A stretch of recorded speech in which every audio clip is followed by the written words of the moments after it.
would have a mutiny if you went and told them that they were farming 1,500 acres of grain again, of hemp grain. So that's why they're backing down to the fiber to make it more manageable on their end. And then kind of just a little more on that. The first year, he was the first one to do it on an organic farm with about 10, 11 different crops. Hemp was his most profitable in his first year. That was on the grain because he didn't do anything with the fiber at all. And then the second year, it was his least profitable. He just kind of had a complete switch. And part of that is we learned you can't plant this crop for grain or fiber after June 1st because your only weed control is the canopy out of the plant because there are no herbicides approved for it. And he got, because of it was a cold, wet spring, he planted late. And then on top of that, it's already an organic farm with less, control of the weeds from a conventional farm. So if you plant for grain, you don't get the stock too? You get the stock, but it's a trade-off. If you're going for the dual or the two income streams, you're going to get a little lesser product out of both of those. Where if you plant a fiber-specific one, you'll get a very good stock, probably twice the tonnage, but you won't have any grain on the flip side. When you cut and make your windrows, how long can that lay on the ground? We have, there's about a 1 to 3 week process where this stalk will kind of almost rot out in the field. Just makes it so that it breaks down the pectin inside so we can break this fiber away from this outer fiber part away from the inner part and then chop it. But you want to know how long you can leave it there? You could leave it there all winter and bail it up in the spring. It would probably be just fine. Yeah. Kind of like wheat or winter. Yeah, or you can leave it, just in general from a farming practice, they do this some in Canada, you could leave it standing and cut it in the spring, but the federal rule for hemp is that you have a 30-day harvest window. If you were doing grain, you could argue that you'd harvest it, and probably no one would fuss about the fiber, but all of a sudden, if you're just doing a fiber crop, then they're gonna say, did you really harvest it? Because that's your crop. If that makes sense. So what other country then leads the world in hemp production? China and Europe. China and France is And those markets are within France and China? What about the markets coming into the U.S. then? So right now, if you've ever seen any hemp clothing, t-shirts, pants, anything, that's all been imported from China. That's there's no hemp fiber textile mills in the U.S. right and now. that's a new market though. And we're expecting some to start popping up during the next few years. So was now. China doing it when we were illegal all along? Yeah, they've been growing for years. So then what about that market then? I mean, is that market something where you guys are tapping into, or are you just selling it within? That's a possibility because their increased population, they're starting to, instead of taking acres to grow hemp, they're growing food on it now. So they will start. And Dacron and polyester and all that other stuff that's pretty efficient stuff. I don't know if you're competing against that stuff for the sake of displacing those. That'd be way down the road. I mean, for this being just a new crop starting out, we're just a gnat on corn and beans back. the lower hanging fruit will be construction materials. So for the fiber, a non-woven use is insulation, like an insulation fabric you can just put in, and people are starting to set up to do that. Here in the U.S., as long as there's enough acres to make the supply chain work. And it sounds crazy, but I made this. I made this stuff. This is a wood-filled composite. It's got paraffin waxes in it. Their system. High-density polyethylene. Cool. And it's got about 50%. So that one right there is just chopped up, Yeah, and then they just press it into a resin. It's a lot more difficult than that. Oh, I'm sure, but It is. that was the way they Buy explained the it twin to me. screw extruder for that's $300,000 to $600,000. If you built a house with it, it'd be pretty expensive. It's not structural. It creeps. Was that made? When the heat comes to it, it creeps. It does this. So it's not structural stuff. It's like decking, like you see it in Trex. Trex decking kind of. But you won't build a house out of this. this will just be for dressing up certain things. The house will be built with hempcrete, which is, I'll grab a bag of herd, you see it a little in there, but So, the question that nobody wants to ask, can you get high off him? No, if you had anybody going out to that field, you would not have your repeat customers. Just give it. In fact, they'd probably bring back what they sold. So, for frame of reference here, What are we talking about?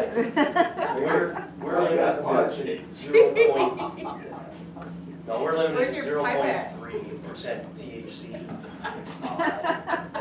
0.3%. So if you get in Colorado where the recreational states are, they have up to 30% THC in some of their medical strains or recreational strains. So our top end is 100 times under what they're putting out.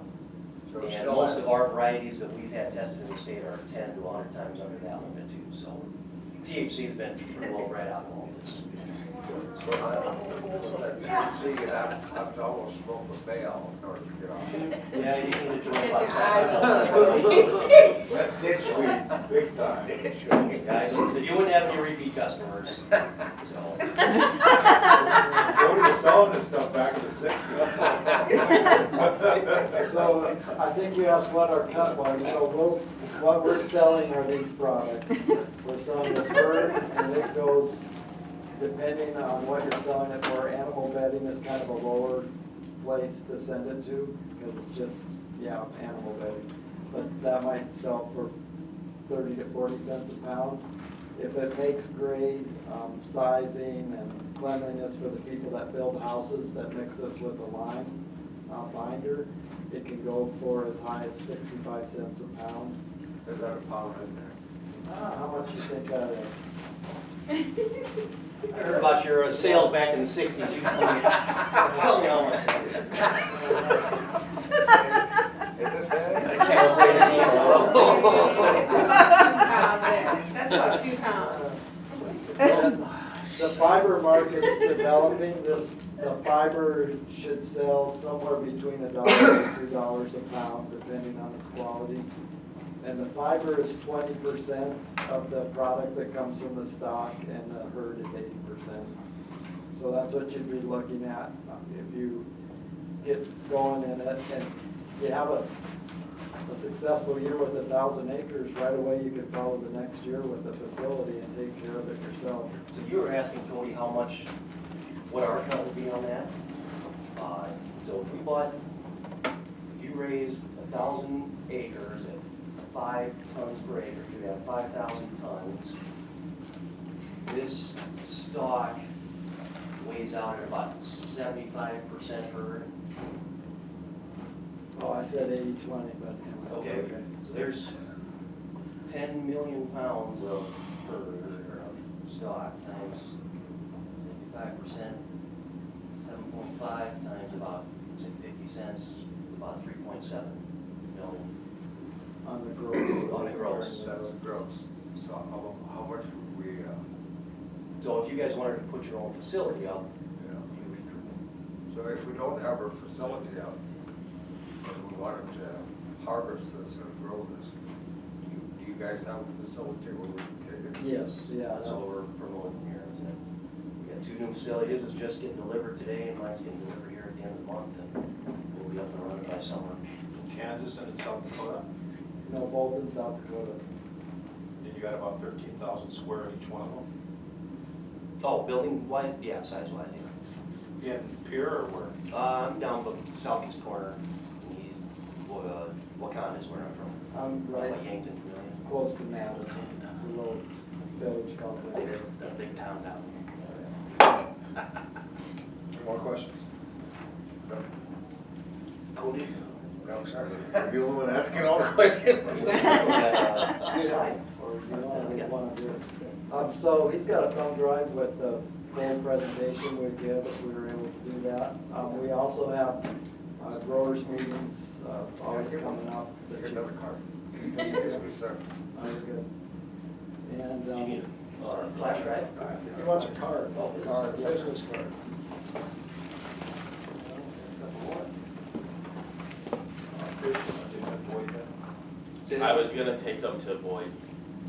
Um, Well, they had to talk to the farm board. They had to talk to the farm board. Yeah, Boyd's the chair of the farm Yeah, I board. know, that's what I'm saying. So that's They what want we're to do do. crop rotation. So I wanted the council to get some information to you. Is for fiber over there, not for seed, not received, that's right. and then how many tons? I had the one ton that was worth Yeah. Tons. So I So. figured the council would want information anyways. The equipment you have. So might as well start here. So running three Take them to shifts, each of us. the farm board after. So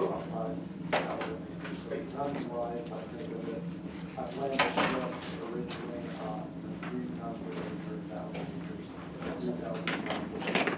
3,000 tons a shift, that's times 2, that's 60,000 a shift. Is that my math? 60,000 pounds. Which is about a truckload. Yep, that's true. Yeah, you could, yeah, if you're up and running at full capacity, about semi-load. And you're converting the stocks into fiber or what? Those two Into products. that? Those products are going to like furniture, or This is gonna probably go to insulation. what's the R on that? Per glass? Depending on how they compress it and how they make it, it can be all Okay. different. On the hempcrete, that's about an R, let me see, a 10-inch wall, each about an R30 value. Are you paperbacking and the vat and stuff like that? Then you're making actually insulation? We're not, we would sell that. You're just sending it to somebody that's gonna convert it to insulation? So some of them, they'll put the paper backing on, like your Pink Panther, others, they'll just make a Are compressed. you retarding it with burn applicator or burn? It already is flame retardant. So I left enough of these, I haven't folded them into the trifold, but on the front is our website, sd-him.com. Our information is on there because we're board members, our cell numbers, our emails. And also there's a schedule of our growers meetings across the state, and at the bottom of that schedule of growers meetings, which is under the event tab, are links to our presentations. And then John also left, or is leaving a copy to make sure you have the most current copy of our presentation. And in my hearing, we may need to meet with the farm board. Yeah, Okay. And I'll you take can- you up there after. Okay, So you can meet with the chairman of the board. all right, excellent, thank you. Thank you, gentlemen, for your presentation. Thank you guys for checking us out. Appreciate that. Here's my needles, can you give them back to me because I got it. Was that theirs? Yeah, booklets, there's. Where's that stripping equipment coming from, or where's your equipment coming From Formation Ag in Mona Vista, Colorado. from? Colorado. Yep. And then John's is coming from Greenfield Technologies.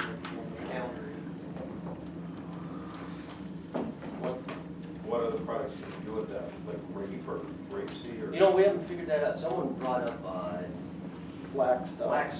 flax bales. And to our knowledge, no one's run a flax bale through those machines yet, but I don't know if we want to be the guinea pigs on that or not. But it's interesting. Good luck. Thank you.